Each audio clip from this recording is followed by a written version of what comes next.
back with his new podcast series. Chris Hagan is not dead yet. Hello everyone and welcome to my New Year's Eve special. Now maybe you're listening to this on New Year's Eve, probably not, because you're probably at a party getting rat-arsed. I was trying to think of a nice way of saying drunk that's not drunk, because I only know quite vulgar ones being from Manchester and living around people who drink a lot. But yeah, so if you're at a party, well done, enjoy yourself, have a great time, and don't be listening to my podcast at a party. What the hell are you doing? And if you're listening along with snacks, then okay, you're more sophisticated and an introvert and prefer your own company. And why not? So really, I should start probably with an update on my life, because apparently this is who I am right now. I'm an island boy. Who'd have thunk it? Who'd have thunk it? Me on an island. Do you know, all my life I thought, I hate the heat. I didn't think, I told everybody, I hate the heat. I hate beaches. What the hell do I want to go to an island for? But, yeah, they're not that bad. Now, like I said, I'm an island boy now, but not in a glamorous way. No ukulele, I'm not sitting there in flip-flops. I don't do flip-flops. I hate feet. Maybe I've told you this a million times, but feet shouldn't exist. I know we need them to stay upright, but really, they're just horrible things. And also, I don't go fly drones around like videoing myself. Not unless we're doing a music video. It's just me, sunburn, lots of beer, and a vague sense that I don't know what day it is anymore, basically. And last week I went to some tiny islands just off the coast of Borneo. Now for my Italian friends, not Borneo, Borneo. Okay, and it's near Kota Kinabalu. Now the person who took us around, Olivia, hi Olivia, she said, here we call it KK. I couldn't remember that, and obviously I said 3Ks all the time, which obviously is not correct. But what I discovered was this place is quite interesting. It's nice, it's not far from the islands, got shopping centres with the proper shops, and very nice sunsets. We had a very, very big, thick rainbow the first night as well. That was really weird. Well, weird but nice. But definitely, and I'm convinced about this, the most expensive taxis in the world. I spent hundreds of euro in 2-3 days. How? I don't understand how. But anyway, these islands were Manukan and Sapi Island, were very, very small. There is another island, well, not where they are, they're still there. I hope nothing has destroyed them in the last couple of days. But also there was an island nearby, and I said to Olivia, can I go there? She went, no, it's for research only. So I mean research only. Well, what? Can't people visit? No, because there's all the poisonous animals and dangerous animals. So I don't think I'll be buying a house on that island. So anyway, I was there on one of these little islands, not the dangerous one, literally in the middle of the South China Sea. Well, not in the middle, but you get what I mean. In the South China Sea. I've not even had a drink yet. My God, South China Sea. Say that when you're drunk. On basically what's a floating piece of sand, buying a beer from a shack held together by hope and nails, because it looked like it was going to fall over at any point. And then some guy came over in Italian and said, in Italian, he started speaking to me saying, can you ask for a pint for me as well? I'm like, but why are you speaking to me in Italian? Hey, I know who you are. My God, I got recognized in the middle of the South China Sea by an Italian who lives in Singapore. So, hello. And which this can mean a few things. My career has reached its final form. Not London, not New York. A beach shack, getting beer in the middle of the South China Sea. Gee, I'm never going to be able to say that. Never going to be able to say it. So I don't know, is that a good thing or not? I think it's a good thing. Funny anyway. So yeah. And anyway, this is a message for Eliza. I'm still waiting. Still waiting for you to come and visit, by the way. Still waiting. And apparently it's easier for random Italians to find me on remote islands than it is for her to book a flight. So, Eliza, my dear, the invitation remains open and the pressure is gentle but slightly increasing. Now let's talk about wildlife, because islands always come with something prehistoric that reminds you you're not in charge. Now, prehistoric not meaning me, I know I'm old, but I'm not that old. I saw this gigantic lizard thing. Now, I have seen them before in Indonesia. Already terrifying. Came out of a lake and was almost licking my leg. It was a very, very strange experience. But this one was basically half the size of the island. It was enormous. Absolutely enormous. And other people have been told, don't try to touch it because it will hit you with its tail. And what did these people do? They tried to touch it. And what did the lizard do? He hit them with his tail. So yeah, and it wasn't visiting the island, it was the island, it was so big. So, only problem with the island, well, the public toilet had no toilet paper. What's this thing about no toilet paper? Give an option, please. So let's talk about Christmas. Christmas was lovely. It was lovely. A beach Christmas and a house Christmas, countryside Christmas, or every kind of Christmas. Sun, sea, no coats, no stress. A lot of sweating because it was hot. And I gave my Muslim kids their first ever Christmas, which was honestly very, very cute. Santa hats, presents, beach background, and the photos are dangerously adorable. So cute. And I like that. I like mixing festivals. For example, this year Hanukkah and Christmas were nearby. So obviously we celebrated Christmaka. And why not? What harm does it do? More food, more joy, more excuses to sit together. And also, a small reminder, Jesus wasn't even born on Christmas Day anyway, so everyone can relax. And I don't understand why we can't just celebrate everybody's festival. Why can't everybody be included? I mean, we probably can. But why people say, oh, they're celebrating this and we shouldn't? Balls to that. Do what you want. It's your life, you have one. Celebrate what you want. Celebrate everything you want with your friends. And as well, have friends from different cultures, different religions. It's better and a lot more interesting than being boring. So let's just all celebrate everything and be kind to each other. And remember, respect. Now, 2025. Let's talk about 2025. I think we can all agree 2025 was the year of narcissism. I don't know what it is in the Chinese year, some animal, but I think I need to create a new chart with 2025 narcissists. And also people sending direct messages saying, want to penetrate me for money? Basically, sex workers. 2025, everybody became an OnlyFans model or a sex worker or flicking their nipples and then tossing burgers in McDonald's. Very, very weird. So yeah, endless gym videos. Why do I need to see other people sweating? Even if you're my friends, I don't need to see you at the gym with sweat dripping off you as you're squatting. I don't get it. Also, phones balanced on like in lifts, in mirrors, and you're there like with in your vest and stripping off and things like. I don't get it. I just don't get it. Did I say I don't get it? Why do we need to see everybody else sweating? Why is everybody a narcissist in 2025? Everyone's starting to just keep staring at themselves. They're always staring at themselves in the mirror and expecting everybody else to also want to look at them at every moment of the day. It's not true. Really, I prefer to just meet a person, have a nice quiet drink after you've had a shower. Why do I need to see you sweating like a nun in a brothel? I don't get it.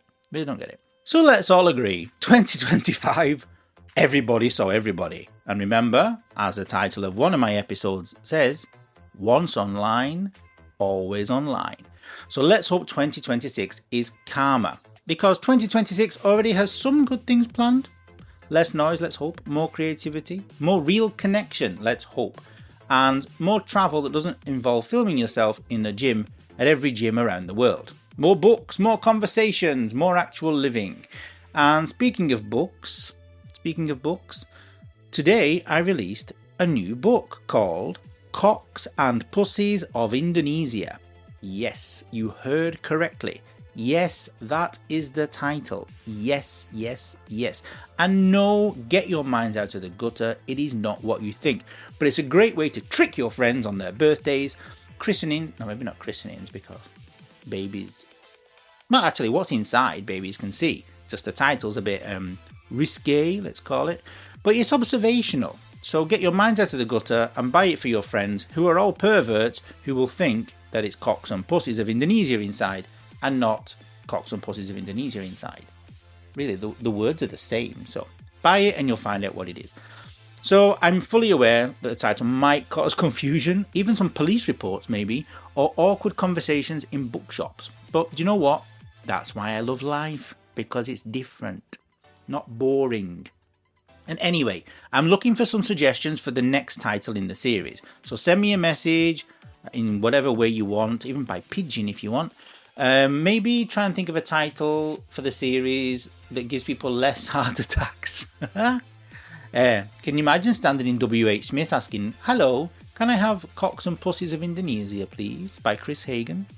Well, and this is the New Year's Eve special, yeah? So let's talk about some strange traditions, because I've actually had some strange experiences in my life at New Year's Eve as well. Surprise, surprise. So let's have a look at a couple around the world first, and I'll tell you about a few I experienced. So in Spain, I used to live in Spain at one point, they eat 12 grapes at midnight, 1 grape per month. So if you miss one, your year's ruined. I'm trying to think of a nice way. Your year is ruined if you only eat 11. And if you eat 13, what happens? Really, that's a lot of pressure for fruit. And in Denmark, people throw plates at their friends' doors, which apparently means love. In Britain, that's how you end friendships. So maybe we can try that this new year. Go around throwing plates at people's doors. And in Japan, temple bells ring 108 times to cleanse sins. But I love that they counted them. 108. Why 108? Why not 109 or 110 or 100? Round it off. Why 108? I didn't actually investigate that. I should have done. But I'm sure you can do that. There's a thing called Google. And speaking of Japan, one New Year's Eve I was in Japan and in Tokyo, and I'd read online that there was this amazing tradition, beautiful tradition of at midnight everybody sending white balloons up into the sky. So I'm there with my friends, waiting for midnight, seeing all these people, thinking, the balloons are about to go up. Midnight midnight arrived, and nothing. One measly little white balloon floated up into the sky. Like, what? I expected a few more. Just one. Maybe that was another tourist who read it online and thought, I'll bring my balloon as well and be part of the... part of what? But you should have put your name on it, and then we could have all found out who you were. And as well, I went to a fire burning thing. It's a bonfire in front of a temple where they burn the wishes that people have written on paper, which is quite cute, symbolic, very, very nice.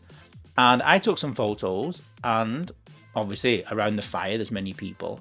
And when I returned back to Italy, I checked the photos, and in the photos at the opposite side of the fire was actually a student of mine. And in his photos, I was there, because we've been taking photos of the same fire. He was at one side, I was at the other. So yeah, so a beautiful moment that we could have actually met each other in Tokyo, but we didn't. It's a lot nicer than the time I saw my brother peeing in my aunt's front garden while people were Irish dancing to Gangster's Paradise, that's for sure. Now let's talk about food. Now I'm pescatarian, which means I only eat fish. But to be honest, I only eat salmon, tuna, sea bass and white fish, as long as there's no head and tail and no bones. Which brings me to Patrick and Nicholas. Now, I know we're talking about Christmas and New Year. I don't mean Santa Claus sent Nicholas. I mean Patrick and Nicholas, the two guys who have a little restaurant and also grocers near me. And they are my salmon smugglers. You'd think living on islands, fish would be easy to get hold of. Nope. Salmon here requires planning, timing and trust. If this was a crime film, salmon would be like diamonds. It would be the diamonds in the film. Nicholas also plays the best music in his grocery shop / cafe. Really, really good music. This morning I was listening to it thinking, God, who chose this music? Thinking, obviously, these boys' father, because same age as me probably. But no, it was Nicholas. So I go in there for my fish, I stay for the playlist, and just needs one thing. Alcohol. Add alcohol, and I'm moving in. Only joking, don't panic. And so in the last 2 weeks, I've bought 2 food mixers as well. Stand mixers, whatever you want to call them. Then things that mix food you see Nigella Lawson and Mary Berry using. But I'll tell you, I think I've made more cakes and things in the past 2 weeks than Nigella and Mary have ever made in their life. Really, I think I'm running out of electricity. I think I'm burning all the electricity in this country while I'm using these. Even the other night until 4 a.m. I was making cinnamon bread. Why? But why not? And so if this island loses power, what? I don't know what I'm going to have to do. I mean, it is hot enough. I could just cook outside, really. Now, one last thing before we enter 2026, and this is a very, very important thing. Basil. Why can't I get Italian basil? Proper basil. The one that's like a spoon, upside down spoon, and shiny. Here in Indonesia, basil tastes like soap. I don't want my pasta clean, I want it delicious. And I've looked everywhere. I've even bought seeds online, and again, the soapy one grows, not the nice tasty one. So if anyone listening knows where I can get real Italian basil in Asia, please send me a message somehow, or send me the basil, or the seeds. And finally, a message to my students. Book your lessons ASAP, because my calendar is filling up and I don't want you losing your slot because you were too drunk over this period to remember to book it. I care, but I will replace you.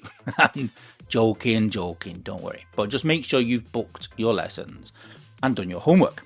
Now I need to start organising my New Year's Eve party. And here's a bit of advice for everybody around the world.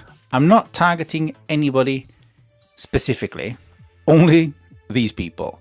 When people invite you to their home for a party or for something, it is common courtesy and etiquette to take something, a bottle of something, some food, a salad, a cake, a bottle of wine, a bottle of beer, a bottle of Pepsi, Coca-Cola if there's no Pepsi, or Pepsi if there's no Coca-Cola.